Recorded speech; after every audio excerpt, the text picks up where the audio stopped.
ഒനിലിനെ പറ്റി പറയാൻ വേണ്ടിയിട്ടാണ് വന്നത്. ആക്ച്വലി ഒനിൽ എന്ന് അവിടെ നടക്കുന്ന ഒരു വിഷയത്തിന്റെ ഇടയിലേക്ക് ഒരു പുരോഗമനവാദവും തള്ളിക്കയറ്റിക്കൊണ്ട് വരുന്നുണ്ട്. അവിടെ നിൽക്കുന്ന രണ്ടുപേരെ വിളിച്ച് നിർത്തിയിട്ട് അവരെ ഒന്ന് കെട്ടിപ്പിടിച്ചിട്ട് നോക്കൂ, നമ്മൾ കെട്ടിപ്പിടിച്ചു, അപ്പൊ എന്ത് സംഭവിച്ചു? ഒന്നും സംഭവിച്ചില്ല. ഇത്ര തന്നെയാണ് നെവിൻ എല്ലാവർക്കിടയിലും കാണിക്കുന്നതെന്നാണ് ഒനിലിന്റെ ഒരു ഇത്. പക്ഷെ ലാസ്റ്റ് തേനൊട്ടി വായും കീറിയിരിക്കുന്നത് ഞാൻ കണ്ടിട്ടുണ്ടായിരുന്നു. പക്ഷെ അത് കാണുമ്പോൾ ഒരു കാര്യം പറയണമെന്ന് തോന്നി. മോഹൻലാൽ ആയിരുന്നാലും ഒനിലായിരുന്നാലും സ്ഥിരമായി പറയുന്ന ഒരു പുരോഗമനവാദമുണ്ട്. നിങ്ങൾ എന്താണ് പുരോഗമനവാദം കൊണ്ട് ഉദ്ദേശിക്കുന്നത്? ഇപ്പോൾ ഞങ്ങൾ ഒന്നിച്ച് ഒരു ബസ്സിൽ യാത്ര ചെയ്യുകയോ ഒന്നിച്ചൊരിടത്ത് ഇരുന്നത് കൊണ്ട് ഒരു വാഹനത്തിൽ യാത്ര ചെയ്യുമ്പോൾ നമ്മൾ അടുത്തടുത്തിരിക്കേണ്ടി വരുമല്ലോ. കട്ടറിലൊക്കെ വീഴുമ്പോൾ ചിലപ്പോൾ ഒരാളുടെ ദേഹത്തേക്ക് ഒരാൾ വന്ന് വീഴുകയും ഉണ്ടാകാം. അതുകൊണ്ടൊന്നും നമുക്ക് എന്തെങ്കിലും സംഭവിച്ചു പോകുന്ന തെറ്റിദ്ധാരണയൊന്നും നമുക്കില്ല. പക്ഷേ അങ്ങനെയുള്ള അവസരങ്ങൾ വേണ്ട എന്ന് ഒഴിവാക്കാനുള്ള കുറച്ച് കാര്യങ്ങൾ, കുറച്ചൊരു എക്സ്പ്ലനേഷൻ തരാം. പുരോഗമനവാദത്തിന്റെ മറ്റൊരു രീതിയാണ്. ഈ ഇടയ്ക്ക് മസ്താനി എന്ന് പറയുന്ന ഒരു പെൺകുട്ടിയെ, അവിടെ ഉണ്ടായിരുന്ന മസ്താനിയല്ല, പുറത്ത് ഉണ്ടായിരുന്ന ഒരു പെൺകുട്ടിയെ ബസ്സിനകത്ത് വെച്ച് ഒരുത്തൻ മാസ്റ്റർബാറ്റ് ചെയ്ത് കാണിക്കുകയും അതിനെ തുടർന്നുണ്ടായ കോലാഹലങ്ങൾ നിങ്ങൾ കാണുകയും ചെയ്തതാണ്. പുരോഗമനവാദിയായ ആ പെൺകുട്ടി നല്ല ഡ്രസ് കോഡൊക്കെ ഇട്ടുകൊണ്ട് വണ്ടിക്കകത്തിരുന്നു. രണ്ട് വിധത്തിലാണ് അതിനെ ആളുകൾ അനലൈസ് ചെയ്തത്.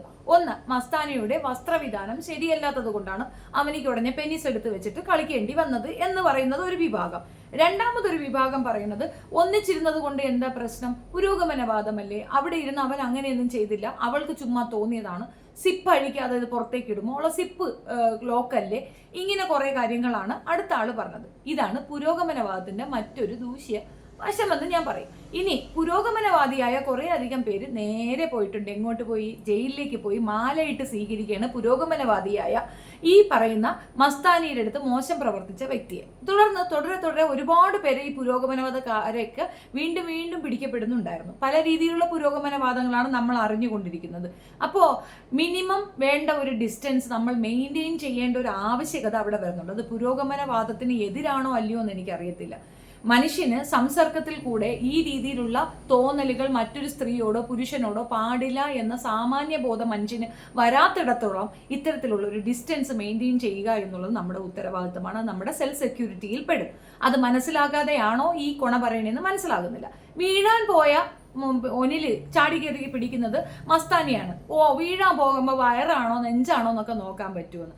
വയറോ നെഞ്ചോ ഇനി വേണ്ട, അവളുടെ മർമ്മത്തോ നീ പിടിച്ചോ, കുഴപ്പമില്ല. പക്ഷെ എനിക്കത് കംഫർട്ട് അല്ല എന്ന് പറയാനുള്ള ആ സ്വാതന്ത്ര്യം ആ പെൺകുട്ടിക്കില്ലേ? എല്ലാവരുടെ ഒച്ച വെച്ച് അവളെ സംസാരിക്കാൻ അനുവദിക്കാതെ അവളെ വായടപ്പിച്ച് അവളെ പിടിച്ച് പുറത്താക്കുമ്പോൾ മസ്താനി എന്ന് പറയുന്ന പെൺകുട്ടി തെറ്റെന്ന് പറയത്തില്ല. കണ്ടുകൊണ്ടിരിക്കുന്ന സ്ത്രീകൾക്ക് മാത്രം മനസ്സിലാകുന്ന ഒരു കാര്യമാണ്. ഞങ്ങൾ ഇത് പല പ്രാവശ്യം പല ഇടങ്ങളിൽ നിന്ന് അനുഭവിച്ചിട്ടുള്ളതാണ്.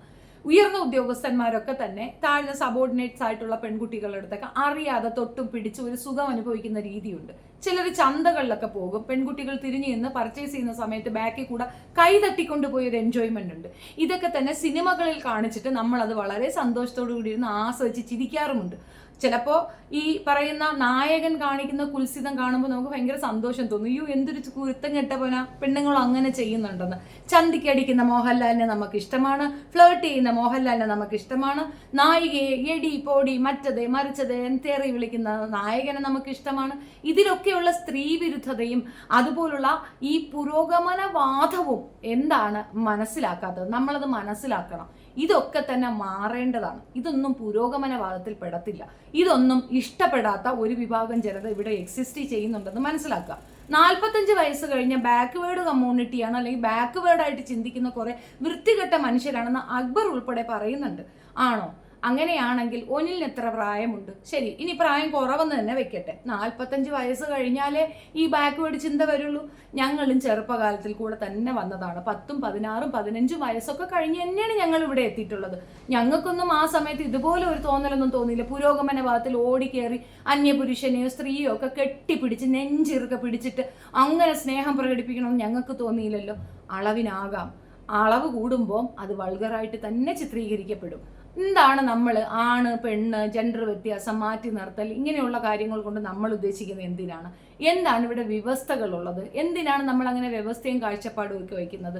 ആണും പെണ്ണും മാത്രം എന്നൊരു കൺസെപ്റ്റേഷൻ മാത്രമാണെങ്കിൽ സഹോദരനും സഹോദരിയും കൂടെ കെട്ടിച്ചാൽ പോരെയോ? ആണും പെണ്ണുമല്ലയോ? എന്തുകൊണ്ടത് ചെയ്യുന്നില്ല? അമ്മയും മകനെയും കെട്ടിച്ചാൽ പോരെയോ? അച്ഛനെയും മോളെയും കെട്ടിച്ചാൽ പോരെയോ? അങ്ങനെ ചെയ്യിപ്പിച്ചാൽ പോരെയോ? അങ്ങനെ അല്ലല്ലോ. എല്ലാത്തിനും ഒരു ചെറിയ രീതിയിലെങ്കിലും ഒരു തിരിച്ചറിവും മാറ്റി നിർത്തലുകളും ഉണ്ട്. ബന്ധങ്ങൾ വിശുദ്ധമാക്കപ്പെടുന്നത് ആ രീതിയിൽ ചിന്തിക്കുമ്പോൾ തന്നെയല്ലേ? അപ്പൊ അത് കൃത്യമല്ലേ? ഇനി അതിനകത്തൊരു എക്സ്പ്ലനേഷന്റെ ആവശ്യമുണ്ടോ? ഒനിൽ പറയുന്ന ഒരു തരത്തിലുള്ള പുരോഗമനവാദം ഒരിക്കലും അംഗീകരിക്കാൻ പറ്റാത്തൊരു സംഗതിയാണ്. ഒനിലിനെ അങ്ങനെ പറഞ്ഞതുകൊണ്ട് മാത്രമാണ് നവീനെ അംഗീകരിക്കാൻ വേണ്ടിയിട്ട് ലക്ഷ്മി പോയി നവീൻ്റെ അടുത്ത് പോയി പറയുന്നത്, ഒനിലിന് പറ്റിയതുപോലെ ഞാൻ ഒനിലിനെ ആക്രമിച്ചതുപോലെയാണ് ഷാനവാസ് നിന്നെ ആക്രമിക്കുന്നത്, എനിക്ക് നിന്നെ മനസ്സിലാവുമെന്ന്. എന്താണ് ഇപ്പോൾ ലക്ഷ്മിക്ക് പറയാനുള്ളത്? അവിടെയുള്ള സർവത്ര പേരും ഒനിലിനെ എഗൻസ്റ്റ് ആയിട്ട് പറഞ്ഞിട്ടുണ്ട്. അത് എഗൻസ്റ്റ് ആയിട്ടല്ല, അവർക്ക് പോലും തിരിച്ചറിയാൻ സാധിച്ചിട്ടില്ല ഒനിൽ ഈ പറയുന്ന നെവിൻ അവരെ എല്ലാം ഉപയോഗിക്കുകയായിരുന്നെന്ന്. എല്ലാവരും നെവിനെതിരെ പറഞ്ഞിട്ടുണ്ട്. അതായത് ഒരാൾ പോലും ഇല്ല, പോയ പ്രവീൺ വരെ പറഞ്ഞിട്ടുണ്ടെന്നാണ് പറയുന്നത്. അപ്പം A to Z ആൾക്കാർക്ക് റിയലൈസ് ചെയ്ത ഒരു കാര്യം പുറത്തേക്ക് പറയാൻ മടിച്ചുകൊണ്ട് നിൽക്കുന്നത് ഷാനവാസ് പുറത്തേക്ക് പറഞ്ഞു. ആക്ച്വലി ഷാനവാസ് അല്ല, ആദില ഷാനവാസിനെ കൊണ്ട് അത് പഴിപ്പിച്ചു പറയിച്ചു എന്നുള്ളതാണ്. എന്നിട്ടും പുരോഗമനവാദിക്ക് ഷാനവാസിനെ കാണുമ്പോഴാണ് ചൊറിച്ചിൽ. ഷാനവാസിന്റെ റോള് കാണുമ്പോൾ ഒരു സന്തോഷമുണ്ട്. ആ റോളിലേക്ക് ഞാൻ എത്തിപ്പെടാൻ അവനെ ഇല്ലാതാക്കുക എന്നൊരു ചിന്തയും കൊണ്ടാണ് ഒനിൽ ഈ സർക്കസ് മുഴുക്ക കാണിക്കുന്നത്. ഒനിലൊരു കാര്യം ചെയ്യുക, നവീനെ വീട്ടിലേക്ക് കൊണ്ടുപോകൂ, ഭാര്യയുടെ അടുത്തോ അമ്മയുടെ അടുത്തോ ഒക്കെ കയറ്റിക്കെടുത്തു. നല്ല സുഹൃത്തല്ലേ, നിങ്ങൾ നല്ല സുഹൃത്തുക്കളാകണമെന്നും നവീൻ നിങ്ങളുടെ വീട്ടിൽ വന്ന് ഒരു ആഴ്ച താമസിക്കണമെന്നും പോണ്ട. ഒരു മാസം താമസിക്കുമ്പോൾ 9 മാസം കഴിയുമ്പോൾ ഭാര്യയോ അമ്മയോ ഒക്കെ പിറന്നത് നവീന്റെ കുഞ്ഞിനെ തന്നെ ആകുമെന്നുള്ളത് ഞാൻ ചലഞ്ച് ചെയ്ത് പറയുന്നു. നവീൻ അത്രത്തോളം മിടുക്കനാണ്. അത്രയും ആൾക്കാർക്കിടയിൽ കിടന്നുകൊണ്ട് ഈ ഹല്ലേ ഒരു പുതിയ സാധനം ഇറക്കിക്കൊണ്ട് അവൻ കാണിച്ച ഇതുണ്ടല്ലോ, നമ്മളൊക്കെ ആസ്വദിക്കുകയാണ് ചെയ്തത്. കുരുത്തക്കേടാണ് നമുക്കൊക്കെ അത് കുരുത്തക്കേടായിട്ടും അവൻ വളരെ ഭയങ്കര നല്ല ഒരു ഇതായിട്ടും ഒക്കെയാണ് നമുക്ക് ഫീൽ ചെയ്തത്. ഇപ്പോൾ ഓരോരുത്തരായി അവരവരുടെ അനുഭവം പറയുമ്പോഴാണല്ലോ മനസ്സിലാകുന്നത് അവൻ ഓരോ മനുഷ്യരെയും അവിടെ ഉപയോഗിക്കുകയായിരുന്നു എന്നുള്ളത്. എത്ര വൾഗറായിട്ടാണ് ഇത് മനസ്സിലാക്കി തന്നിരിക്കുന്നതെന്ന് മനസ്സിലാക്കൂ. എന്നിട്ടും ഇവർക്കാർക്കും ഇതുവരെയും ബോധ്യപ്പെട്ടിട്ടില്ല അവൻ ചെയ്തത് തെറ്റാണ് എന്നുള്ളത്. അതെങ്ങനെയാണ്? ആരെങ്കിലും എന്തെങ്കിലും ഒരു പരാതി പറഞ്ഞാൽ പുരോഗമനവാദി അവിടെ തള്ളിക്കൊണ്ട് വരികയില്ലേ? കുറച്ച് ദിവസങ്ങൾക്ക് മുമ്പ് ജിസേൽ ഒരു ജെട്ടി ഇട്ടുകൊണ്ട് നിൽക്കുന്നുണ്ടായിരുന്നു. ജെട്ടി ഉണ്ടോ ഇല്ലയെന്ന് നമ്മൾ സൂക്ഷിച്ചു നോക്കിയാൽ മാത്രമേ മനസ്സിലാവുകയുള്ളായിരുന്നു. അവളുടെ വസ്ത്രധാരണ രീതി കാണുമ്പോൾ ഒനിലൊന്നും തോന്നത്തില്ല. അത് കടുക കഷായം കൂടുതൽ കുടിച്ചുകൊണ്ടായിരിക്കും. സാധാരണ പുറത്ത് ആണുങ്ങളുടെ കയ്യിലാണ് ഈ പറയുന്ന ജിസേലിനെ കിട്ടുന്നതെങ്കിൽ സത്യം പറഞ്ഞു കഴിഞ്ഞാൽ നമ്മൾ പിന്നെ ഗോവിന്ദചാമി ലെവലിൽ അവരെ കണ്ടാൽ മതിയാകും. അമ്മാതിരി ഒരു പരിപാടിയായിരിക്കും ആളുകൾ ചെയ്തു വെക്കുകയുണ്ടാവുക. അതെന്തിനാ അങ്ങനെയൊന്നും ഉണ്ടാക്കുന്നേ? അപ്പോഴും പറയാം, അയ്യോ പുരോഗമനവാദി അപ്പോഴും പറയും അങ്ങനെയൊക്കെ ചെയ്യാമോ, നമുക്കൊരു നിയമമില്ലേ? ഉണ്ടല്ലോ. കഞ്ചാവും അടിച്ച് തലയ്ക്ക് ഭ്രാന്തും പിടിച്ചിരിക്കുന്ന ആളുകൾക്കിടയിലേക്ക് ഇത്തരം വസ്ത്രധാരണം കൊണ്ട് പോയി കഴിഞ്ഞാൽ കൺട്രോൾ കിട്ടിയെന്ന് വരത്തില്ല. Prevention is better than cure എന്ന് കേട്ടിട്ടില്ലേ? നമ്മളെ സംരക്ഷിക്കുന്നത് അങ്ങനെയൊക്കെ തന്നെയാണ്. ഒരു പരിധിയിൽ കൂടുതൽ നമ്മളെ എക്സ്പോസ് ചെയ്യാതിരിക്കാൻ നമ്മൾ ശ്രദ്ധിക്കണം. അത് മതപരമായ ഒരു ഇതൊന്നും ഞാൻ പറയത്തില്ല, മനുഷ്യത്വപരമായ ഒരു ഇതാണ്. മറ്റുള്ളവർക്ക് അരോചകമാകുന്ന രീതിയിൽ വസ്ത്രങ്ങൾ ധരിച്ചു കൊണ്ടുവന്ന് അയ്യേ എന്ന് തോന്നിപ്പിക്കുന്ന രീതിയിൽ ജീവിക്കാതിരിക്കുക. സത്യം പറഞ്ഞാൽ ജിസേലിനെ കാണുമ്പോൾ ഒരാണിനും ഇഷ്ടപ്പെടുമെന്ന് എനിക്ക് തോന്നുന്നില്ല. ഈ പെണ്ണുങ്ങൾക്കെന്നല്ല ആണുങ്ങൾക്ക് പോലും ഇഷ്ടം തോന്നാൻ ചാൻസ് വളരെ കുറവാണ്. പിന്നെ അവളെ ആരെയും കൊണ്ടു നടക്കുന്നത് അത്യാവശ്യം പിടിക്കാനും വലിക്കാനും കിട്ടും എന്നുള്ളതാണ്. പിന്നെ ജിഷിന് വേണ്ടിയിട്ട് എന്തൊക്കെയാണ് ചെയ്യുന്നത്, ജിഷിൻ അത്യാവശ്യം അവൾക്ക് വേണ്ടി സപ്പോർട്ട് പറയും എന്നുള്ളതാണ്. അവൾ അവിടെയുള്ള ഓരോ ആണുങ്ങളെ ഉപയോഗിക്കുകയാണ് ചെയ്യുന്നത്. അങ്ങനെയുള്ളൊരു സ്ത്രീയാണ് ഈ പിന്നെ ഒനിൽ സപ്പോർട്ട് ചെയ്തിട്ടുള്ളത്. എനിക്ക് പേരുകൾ അങ്ങോട്ട് ഇങ്ങോട്ട് മറന്നത്, സോറി ടു സേ ദാറ്റ്, അത് കൺഫ്യൂഷൻ ആവുന്നതുകൊണ്ടാണ്. അപ്പോൾ ഒനിൽ ഏറ്റവും കൂടുതൽ സപ്പോർട്ട് പറഞ്ഞിട്ടുള്ളത് ജിഷേലിനെയാണ്. ജിസേൽ എന്താണെന്നുള്ളതിൻ്റെ ഒരു എക്സ്പ്ലനേഷനാണ് കുറച്ച് മുമ്പ് തന്നത്. അത്തരത്തിലുള്ള ഒരു അവിചാരിക ലെവലിലുള്ള ഒരു സ്ത്രീയെ പുകഴ്ത്തിക്കൊണ്ട് നടക്കാൻ നിങ്ങളെ കൊണ്ടേ സാധിക്കൂ. അതാണ് നിങ്ങളുടെ പുരോഗമനവാദം. പുരോഗമനവാദം എന്നത് സത്യം പറഞ്ഞു കഴിഞ്ഞാൽ എന്താണെന്ന് പോലും അറിയാത്ത കുറെ വാഴകളാണ് ഈ പുരോഗമനവാദം പറയുന്നത്. മോഹൻലാൽ പണ്ടൊരു പുരോഗമനവാദം നടത്തിയിരുന്നു. ഒരു സ്റ്റേജിൽ മമ്മൂട്ടി അടുത്തിരിക്കുന്ന സമയത്ത് കൈവച്ചൊരു ക്രിയ കാണിക്കുന്നുണ്ട്. അതൊരു തരം പുരോഗമനവാദമാണ്. സാധാരണ ആണുങ്ങൾക്ക് അത്യാവശ്യം ഈ സെക്ഷുവലായിട്ട് ഫ്രസ്ട്രേറ്റഡ് ആകുന്ന ഒരു സമയത്ത് ബാത്റൂമിലോ അല്ലെങ്കിൽ ബെഡ്റൂമിലോ ഒക്കെ കാണിക്കുന്ന ഒരു സംഗതി പബ്ലിക് ഷോയിൽ വന്നിരുന്നു കൊണ്ട് കാണിക്കുന്നതിനെയാണ് പുരോഗമനവാദം എന്ന് മോഹൻലാൽ ഉദ്ദേശിക്കുന്നത്. അത്രയും പുരോഗമനം കേരളത്തിൽ ആണുങ്ങൾക്ക് വന്നിട്ടില്ല. അത്രയും പുരോഗമനം കേരളത്തിലെ പെണ്ണുങ്ങൾക്ക് അത് കാണാനുള്ള മനക്കെട്ടിയും കൊടുത്തിട്ടില്ല എന്നുള്ളതാണ്. ഈ പുരോഗമനവാദമൊക്കെ ഒന്നിലങ്ങ് വീട്ടിൽ കൊണ്ടുവച്ചേച്ചാലും മതിയാകുമെന്നാണ് പറയാനുള്ളത്.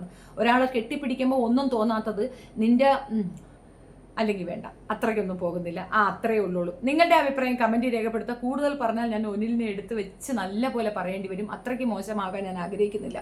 പക്ഷേ കൂടുതൽ പറയേണ്ട ഒരു അവസ്ഥയിലാണെന്ന് തോന്നുന്നു. അവിടുന്ന് പുറത്തേക്ക് പോകേണ്ട ഒരേ ഒരു വ്യക്തി ആരെന്ന് ചോദിച്ചാൽ ഞാൻ എപ്പോഴും പറയും അത് ഒനിൽ മാത്രമാണ്. ഒന്നും ചെയ്യാതെ ഒരു വാഴ ജന്മമായിട്ട് അങ്ങനെ നടക്കുകയാണ് അയാൾ.